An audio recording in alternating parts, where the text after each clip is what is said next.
अस्सलाम वालेकुम नाजरीन, मैं हूं शहजादा खालिद और आप देख रहे हैं एसके न्यूज।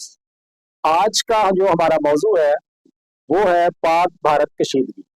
मैं इस सिलसिले में अर्ज करता चलूं कि जो फलस्तीन में बर्बरियत की इंतहा इसराइल कर रहा है, यहूदी जो गजा में निहत्ते मुसलमानों पर जुल्म ढा रहा है, उससे दुनिया की तवज्जो हटाने के लिए उसने अपने गुमाश्ते इंडिया को उसने आगे कर दिया कि आप यहाँ पे शरारत करें और बाकी जो है मुस्लिम मालिक और दुनिया वो इस तरफ आ जाए और हमारे जुल्म से तवज्जो हट जाए। एक तो इसका ज़ाहिर मकसद ये नजर आ रहा है क्योंकि इस वक्त दुनिया में जो सबसे ज्यादा जालिम और शरारती जो कह लें मुमालिक है, अमेरिका, इसराइल और इंडिया, ये जो ट्राइका है, इन्होंने पूरी दुनिया का अमन तबाह कर रखा है और खुद ये अमन के चैंपियन, अमन की आशा और ये जो है आप कह लें कि इंसानी हकूक के चैंपियन बने फिरते हैं।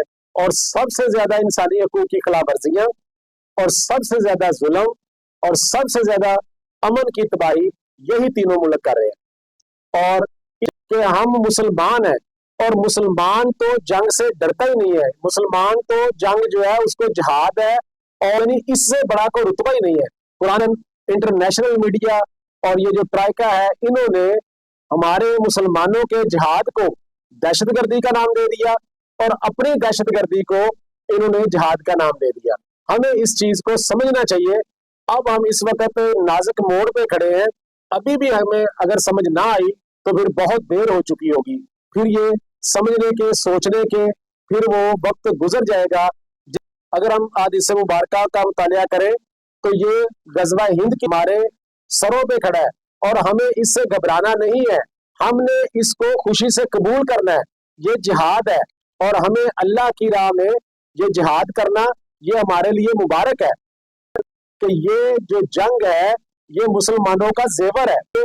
और हमारे जो सियासतदान हैं, खा वो अंदर हैं या बाहर हैं, हमारे सियासतदानों को भी आपसी इख्तलाफात मिटाकर जब इंडिया हमारे सरों पे खड़ा है तो उसको मुंह तोड़ जवाब देना चाहिए। और हमारे सियासतदान हो, हमारे ब्यूरोक्रेट हो और कोई भी हो, और जो फौज के खिलाफ बातें करते थे, मान लिया कि जी ये एक घर में अगर चंद अफराद आपस में उनका इत्तेफाक नहीं है, आपस में वो लड़ाई करते हैं या किसी मसले पे उनके इख्तलाफात हैं, तो बाहर से जब कोई हमला करता है तो घर के सारे अफराद को बिल्कुल इत्तेहाद उनका होना चाहिए, उनको इकट्ठे होकर उस दुश्मन का मुकाबला करना चाहिए।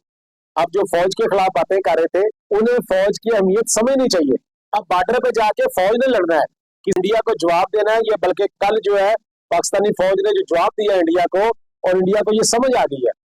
तो अगर हम वहां पे जाके लड़ नहीं सकते तो कम से कम हम अपनी फौज का मुराल बुलंद कर सकते हैं, हम अपनी फौज की सपोर्ट कर सकते हैं, हम अपनी फौज के लिए दुआएं कर सकते हैं।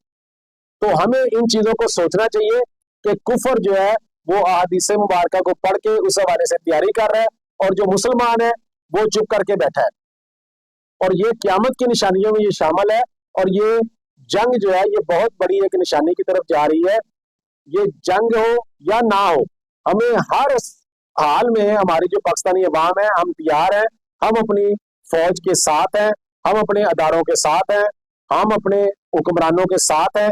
जाती इख्तलाफात एक तरफ, लेकिन जब जंग मुसल्लत कर दी जाए फिर हम सबको एक हो जाना चाहिए और दुश्मनों का आलाकार नहीं बनना चाहिए। अगर इस वक्त भी हम फौज के खिलाफ कोई बात करते हैं तो ये सरीहन गद्दारी है। वैसे हमारे आइन में भी ये है कि हम फौज के खिलाफ अगर कोई बात करते हैं तो ये गद्दारी है, लेकिन अगर तो मैं इसके साथ इजाजत चाहता हूँ। अल्लाह हाफिज।